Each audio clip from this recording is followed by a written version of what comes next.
చరిత్ర. ఏంటిది? ఒక చరిత్ర. అలెగ్జాండర్, హిట్లర్, ఎంతో పెద్ద పెద్ద గొప్ప వాళ్ళు పుట్టారు, కానీ ఎవరికి ఒక శకం అనేది ప్రారంభించబడలేదు.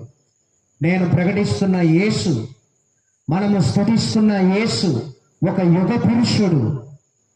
ఆయనతోనే ఒక శకం స్టార్ట్ అయ్యింది.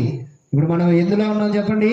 క్రీస్తు శకములో ఉన్నాము. అంటే యేసు ప్రభు వారు పుట్టినప్పటి నుండి ఇప్పుడు దాకా 2023 సంవత్సరాలైన యేసు ప్రభు వారి ఈ లోకానికి వచ్చి ఆయన జన్మించి ఎన్ని సంవత్సరాలు అయిందండి?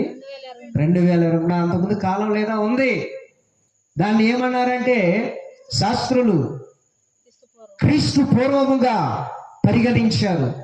యేసు ప్రభు వారు ఎప్పుడైతే పుట్టాడో ఆయన పుట్టిన సమయాన్ని లెక్కించిన శాస్త్రులు, ఆయన పుట్టిన సమయాన్ని గుర్తెరిగిన